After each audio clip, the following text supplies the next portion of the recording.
जय हिंद। पिछले वीडियो में हमने देखा था कि जनरल पीएलआर का फॉर्मूला यानी कि रिप्रेजेंटेशन कैसा होना चाहिए किसी फिल्टर को प्रैक्टिकली रियलाइज करने के लिए। अब हम देखेंगे इंसर्शन लॉस मेथड में कितने प्रकार के प्रैक्टिकल रिस्पॉन्सेस हो सकते हैं। उसमें सबसे पहले हम देखेंगे मैक्सिमली फ्लैट और उसके बाद हमारा रहेगा इक्वल रिपल। ठीक है, मैक्सिमली फ्लैट में अगर आप देखोगे तो उसका पीएलआर कैसा होता है और इक्वल रिपल का पीएलआर कैसा होता है।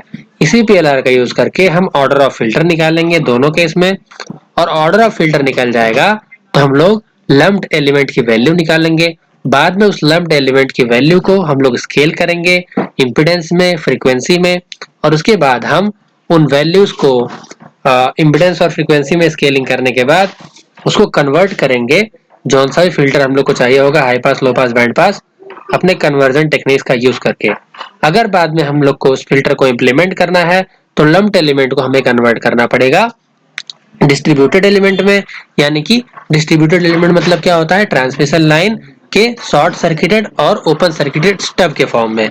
तो उसके लिए हमें रिचार्ड ट्रांसफॉर्मेशन और कुरोडास आइडेंटिटी पढ़नी पड़ेगी। तो अभी हम लोग सबसे पहले यहाँ पे पीएलआर देखते हैं क्या होता है। आपको इसके आगे की भी वीडियो मिलेगी इसमें आपको रिचार्ड ट्रांसफॉर्मेशन और कुरोडास आइडेंटिटी के बारे में बहुत बेहतरीन तरीके से बताया जाएगा और आप कभी नहीं भूलोगे, इतना बेहतरीन तरीके से बताया जाएगा। ठीक है, यहाँ पे सबसे पहले पीएलआर मैं बताने वाला हूँ मैक्सिमली फ्लैट का। तो ये होता है 1 plus k square into omega by omega c raise to 2n। यहाँ पे n क्या है, ऑर्डर ऑफ फिल्टर है। क्या है, ऑर्डर ऑफ फिल्टर है, ये बताया। यहाँ पे क्या क्या है वो मैं आपको इसका जब कैरेक्टरिस्टिक्स ड्रॉ करूंगा तब समझ में आ जाएगा आपको। हाँ, के की वैल्यू क्या होती है, के की वैल्यू वहाँ पे जो पास बैंड होता है उसमें ग्राफ में दिखती है। ठीक है, और यही अगर आप इक्वल रिपल की बात करें तो ये हो जाता है पावर लॉस का जो वैल्यू है ये हो जाता है 1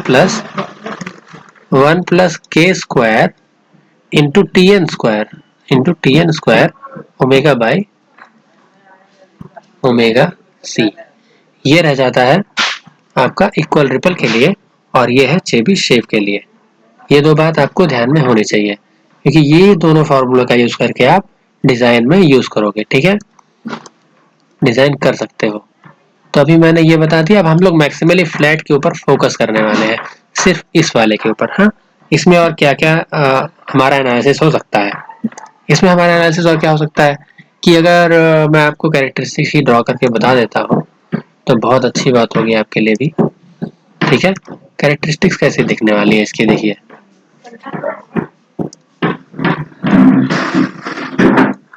ये रहा,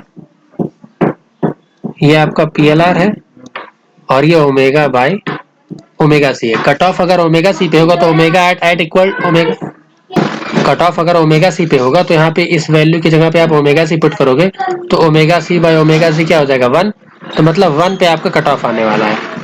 ठीक है, अब 1 पे जो कट ऑफ आएगा, हाँ, अब आप यहाँ पे ओमेगा बाई ओमेगा सी को 1 पुट करो तो ये वैल्यू क्या आएगी, ये देखो आप इंसर्शन लॉस ये पीएलआर वाले के लिए बना रहे हो इसके लिए।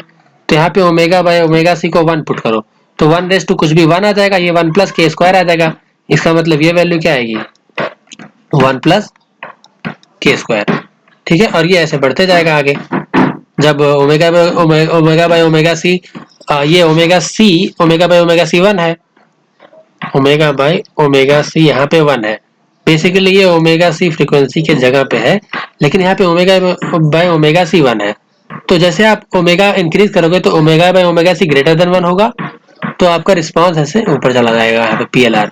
तो आपका इंसर्शन लॉस पहले बहुत कम रहता है पास बैंड में मैक्सिमली फ्लैट के लिए ऐसे, और जैसे जैसे आप स्टॉप बैंड में बढ़ते हो वही इंसर्शन लॉस बहुत तेजी से एक्सपोनेंशियली ग्रो करता है। ठीक है, तो ये आपका किसका ग्राफ है, मैक्सिमली फ्लैट का ग्राफ है, मैक्सिमली फ्लैट का ग्राफ है रिस्पॉन्स। और वहीं आप अगर बात करो इक्वल रिपल की बात करो तो उसमें रिपल्स फॉर्म होते हैं ऐसे। लेकिन आपको देखने को मिलेगा कि जो पीएलआर है स्टॉप बैंड में वो किसका ज्यादा है, वो ज्यादा है इक्वल रिपल का। तो इसके ऊपर भी आपको एमसीक्यू आ सकता है। ठीक है, ये हो गया इक्वल रिपल, ये हो गया मैक्सिमली फ्लैट, ये हो गया। तो आपको रिपल्स देखने को मिल रहा है पास बैंड में इक्वल रिपल में, इसके लिए इसका नाम इक्वल रिपल होता है। ठीक है,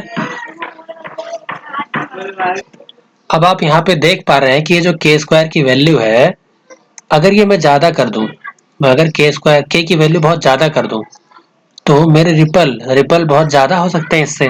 ठीक है, रिपल का लेवल बढ़ जाएगा इससे। ठीक है, रिपल लेवल बढ़ जाएगा, क्या बोला मैंने, रिपल लेवल बढ़ जाएगा। 1+a², अगर 1+k² बढ़ेगा तो रिपल लेवल बढ़ेगा कि नहीं। ठीक है, अब एक और बात है, जब आप की वैल्यू ओमेगा सी से बहुत ज्यादा रहेगी तो क्या होगा दोनों फिल्टर में। ठीक है, इसके मैक्सिमली फ्लैट के लिए भी बात करेंगे और इक्वल रिपल के लिए भी बात करेंगे। ठीक है, अब ओमेगा बहुत ज्यादा हो गया ओमेगा सी से, तो यहाँ पे क्या हो जाएगा बताओ, k² omega by omega c raise to 2n, है ना, k² omega by omega c raise to 2n हो जाएगा ना। ये पावर लॉस का रेशियो, वन को नेग्लेक्ट कर दिया, वन को नेग्लेक्ट कर दिया, तो इसमें ये देख रहे हो आप कैसे जा रहा है, ये ऐसे जा रहा है, इंक्रीज हो रहा है पावर लॉस। ठीक है, तो ये आपको क्या दिखा रहा है कि 20 NdB पर डिकेड एटेन्यूएशन हो रहा है। अगर आप इसका लॉग लोगे दोनों साइड, ठीक है, तो यहाँ पे आपको क्या मिलेगा, 10 लॉग ये पूरा ऊपर का टर्म, तो ये 2n बाहर आएगा, इंडेक्स लॉग का लॉग। ठीक है, तो इससे आपको क्या पता चला कि इसको कॉपी किया इधर से, तो इसको आपको क्या पता चला, 20 NdB पर डिकेड क्या होगा, पावर लॉस जो है ना वो ज्यादा होते जाएगा स्टॉप बैंड में। यानी कि ऐसे देखो पावर लॉस बढ़ते जा रहा है ना, तो 20 NdB पर डिकेड वो बढ़ते जाएगा। ठीक है, उतना डीबी के मात्रा में बढ़ते जाएगा। और वहीं अगर आप इसमें देखो पावर लॉस रेशियो, तो इस इक्वल रिपल में पावर लॉस रेशियो हो जाएगा k² by 4 into 2 omega by omega c raise to 2n। ये जो आया है ये आपके कोर्स के रिक्वायरमेंट से आ गया है थोड़ा, जो टीएन ऊपर टी फंक्शन लिया था उसको अप्रोक्सीमेट किया गया था 1/2 इंटू एक्स ऑफ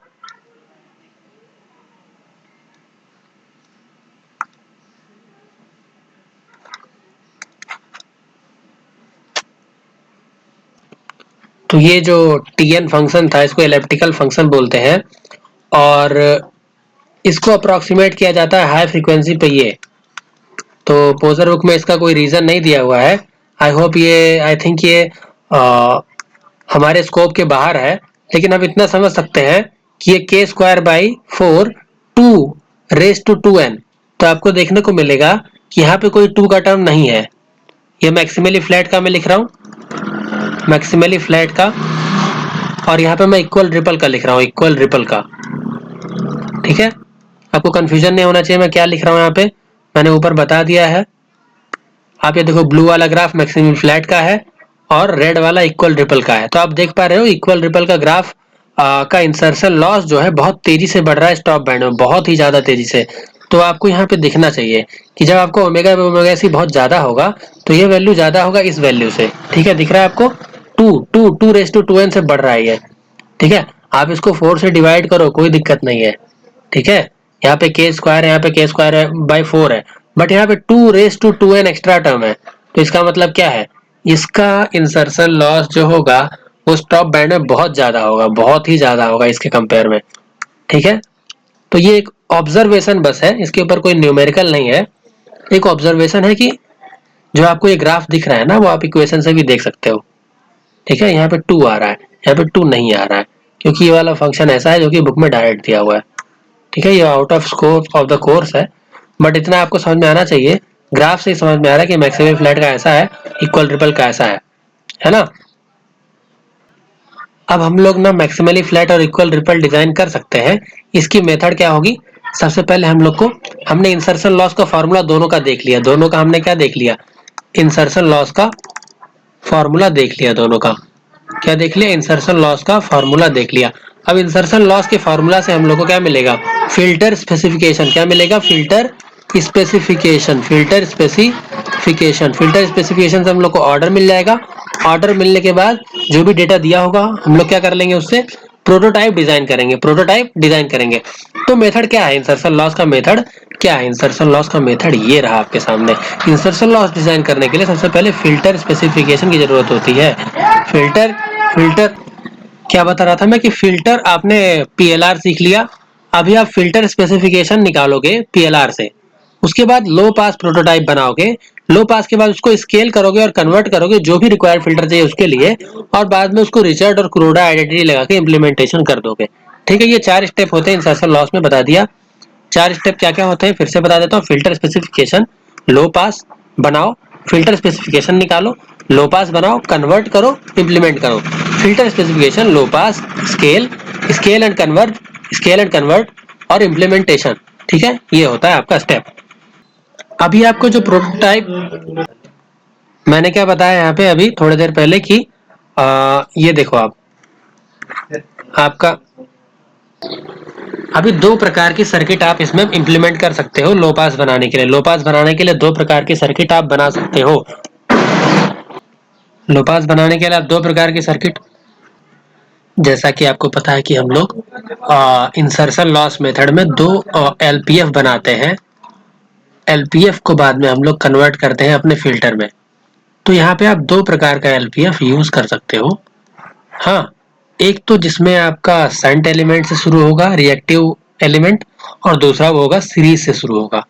ठीक है, तो पहले मैं बना देता हूँ शंट वाला, LPF starting with shunt, LPF starting with shunt.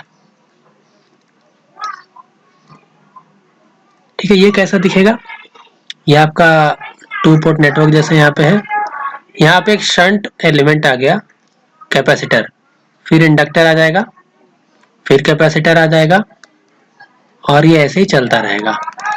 ठीक है, ये ऐसे ही चलता रहेगा, और यहाँ पे आपका आउटपुट है, यहाँ पे आपका एक रजिस्टर आएगा। ठीक है, और ये आपका जनरेटर है, ये आपका जनरेटर है, और ये आपका जनरेटर का resistance R naught equal to, अब इसको जी नॉट इक्वल टू 1 बोला जाएगा, और यहाँ पे जो C1 है उसकी वैल्यू G1 होगी, जो L1 है, ये क्या है, L, जब C1 हो गया तो ये दूसरा एलिमेंट तो L2 लिया जाएगा, L2 क्या हो जाएगा G2, हाँ, C3 क्या हो जाएगा, C3 G3 हो जाएगा, थर्ड थर्ड एलिमेंट है तो G3 माना जाएगा। ठीक है, जो भी रिएक्टिव एलिमेंट होगा उसको 1 2 3 से काउंट करेंगे हम लोग, है ना, ये ऐसे हो गया। अब एलपीएफ जो होगा ये स्टार्टिंग विथ शंट है, तो आप देख पा रहे हो शंट, यहाँ पे शंट दिख रहा है आपको, शंट में कैपेसिटर। अब यही एलपीएफ आपको स्टार्ट करना है, एलपीएफ स्टार्टिंग विथ सीरीज, तो सीरीज में आपका क्या आएगा, इंडक्टर आएगा। ठीक है, फिर कैपेसिटर पैरेलल में, फिर सीरीज में इंडक्टर, कैपेसिटर पैरेलल में, और ये ऐसे ही चलता रहेगा। ठीक है, यहाँ पे आपका आउटपुट, यहाँ पे आपका इनपुट, तो आउटपुट पे तो एक रजिस्टर आ जाएगा, और इनपुट पे इस बार आपका ये सीरीज में है तो यहाँ पे करंट सोर्स, और करंट सोर्स के पैरेलल में उसका कंडक्टेंस, रेजिस्टेंस का उल्टा। तो ये हो गया आपका कंडक्टेंस, मतलब जी नॉट कैपिटल, इसका मतलब जी जीरो, इसका 1 है वैल्यू, 1 by 1 1। अब ये आपका क्या है L1, तो L1 की वैल्यू यहाँ पे G1 होगी, ये सेकेंड एलिमेंट C2, C2 की वैल्यू G2 होगी, ये थर्ड L3, इसकी वैल्यू G3 के बराबर होगी, ये C4, इसकी वैल्यू G4 के बराबर होगी, और ये इसकी वैल्यू होगी Gn+1। तो आप देख पा रहे हो 1 से लेकर के n तक, अगर फोर्थ ऑर्डर है आपका फिल्टर, तो आपको ऐसा देखने को मिलेगा, ये इतना वाला पार्ट, हाँ, और इसमें आपका 1 से लेकर के 4 तक रिएक्टिव एलिमेंट आएगा, और 0 वाला एलिमेंट क्या है, या तो रेजिस्टर है या तो कंडक्टर है, कंडक्टेंस है। ठीक है। और यहाँ पे आप देख सकते हो GN+1, N+1 वाला एलिमेंट भी क्या है, लोड इम्पिडेंस। ठीक है, लोड इम्पिडेंस हो सकता है या फिर लोड कंडक्टेंस हो सकता है, दोनों में से एक। यहाँ पे क्या होगा, यहाँ पे कंडक्टेंस होगा ये वाले केस में, शंट यहाँ पे इम्पिडेंस होगा शंट वाले केस में, और यहाँ पे कंडक्टेंस होगा। अब ये G0, G1, G2, G4, G5 जो भी आ रहा है, ये इसका इसका जो नोटेशन है, इसको हम लोग कैसे लिखेंगे और उसका मीनिंग क्या है, इसका मीनिंग क्या है, जी जो भी लिखा है मैंने वो, उसका मीनिंग क्या होने वाला है। तो G0 क्या है, G0 हमने दोनों में देखा, यहाँ पे भी देखा, ऊपर वाले में भी देखा। G0 है जनरेटर रेजिस्टेंस। G0 क्या है, generator resistance, generator resistance for network A, network A ऊपर वाला है या नेटवर्क बी है, ठीक है। और यही G0 क्या है, यही G0 है जनरेटर कंडक्टेंस, यही G0 है generator conductance, generator conductance for network B. अगर आप देख पा रहे हो ध्यान से, तो ये आपको वोल्टेज का क्या हो गया, करंट सोर्स हो गया, और रजिस्टर का क्या होगा, कंडक्टेंस होगा। तो सर्किट डुअल हो रही है, डुअल सर्किट हो रही है। डुअल कैसे निकालते हैं, इंडक्टर का डुअल होता है कैपेसिटर, कैपेसिटर का डुअल होता है इंडक्टर, ठीक है। अभी आप यहाँ पे जी के देखो, जी के मतलब क्या, के फ्रॉम 1 से लेकर के n तक। आप देख रहे हो G1, G2, G3, G4 क्या आ रहे थे, इंडक्टेंस आ रहे थे या तो कैपेसिटेंस आ रहे थे। तो जीके क्या है, जीके क्या है, इंडक्टेंस है। जीके क्या है, इंडक्टेंस है। इंडक्टेंस किसके लिए है, सीरीज इंडक्टर के लिए। आप हमेशा इंडक्टर को सीरीज में पाओगे, सीरीज इंडक्टर के लिए है। हाँ, और ये कैपेसिटेंस है, ये कैपेसिटेंस किसके लिए है, पैरेलल कैपेसिटर के लिए है। आप कहोगे शंट कैपेसिटेंस के लिए, शंट कैपेसिटेंस के लिए। अब ये जी के, G0, G1, G2, G3, G4 इसका टेबल होता है। आपको टेबल से वैल्यू उठाना है, डिजाइन कर देना है, टेबल से वैल्यू उठाना है, टेबल से वैल्यू उठाना है और डिजाइन कर देना, आपका डिजाइन हो जाएगा, ठीक है। अब बचा आपका GN+1, GN+1 क्या है, वो तो है आपका आउटपुट इम्पिडेंस, ठीक है। वो तो हमेशा आपके टेबल में 1 दिखेगा आपको, लास्ट में टेबल देखोगे तो आप देखोगे इन दोनों सर्किटों को, तो ये दोनों क्या है, ये दोनों डुअल है एक दूसरे के। डुअल कैसे है बोलोगे, डुअल कैसे है, डुअल ऐसे है। ये देखो आपका वोल्टेज क्या हो रहा है, करंट हो रहा है, आपका रेजिस्टेंस क्या हो रहा है, कंडक्टर हो रहा है। ये क्या है आपका C1, G1 क्या था पहले, G1 था पहले C1, अब G1 क्या है, L1। तो डुअल सर्किट है, ये क्या है, डुअल सर्किट है। डुअल सर्किट में कभी भी आप कन्वर्ट करते हो इंडक्टर को कैपेसिटर से, कैपेसिटर को इंडक्टर से, ठीक है। तो जो भी दो आपका एलपीएफ का पॉसिबिलिटी है वो यही होने वाला है, ठीक है। तो इस वीडियो में बस इतना ही बताऊंगा। हाँ, तो हमने एक शॉर्ट समरी में बताया, तो क्या किया हमने, अपने फिल्टर को मैक्सिमली फ्लैट और इक्वल रिपल फिल्टर के बारे में देखा, उसका पीएलआर क्या होता है वो देखा, उसका रिस्पांस कैसा जाता है, हाई पे कितना जाता है, और बाद में 2 सर्किट देखी जो यही सर्किट हम लोग बनाएंगे। तो हमारे क्वेश्चन में दिया रहेगा, क्वेश्चंस में डेटा दिया रहेगा, वहां से हम लोग n निकालेंगे, n निकालेंगे, n निकल जाएगा। As you get n, n से टेबल मिल जाएगा, टेबल से क्या मिल जाएगा, G0 से लेकर के GN+1 मिल जाएगा आपको।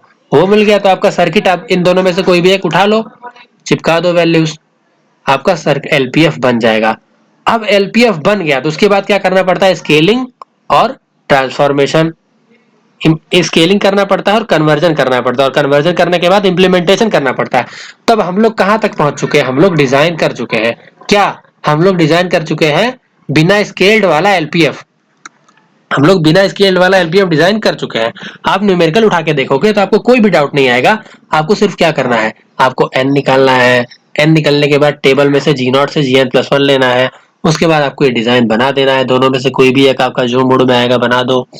उसके बाद बनाने के बाद आपको क्या करना पड़ेगा, आपको बनाना पड़ेगा उसको स्केल करना पड़ेगा, इम्पिडेंस को, फ्रीक्वेंसी को स्केल करना पड़ेगा। फिल्टर अगर एलपीएफ है उसको एचपीएफ में कैसे लेके जाना है, उसको बैंड पास कैसे बनाना है, उसको बैंड स्टॉप कैसे बनाना है, इसके बारे में हम अगली वीडियो में आपसे मिलते हैं, ठीक है। तब तक के लिए धन्यवाद।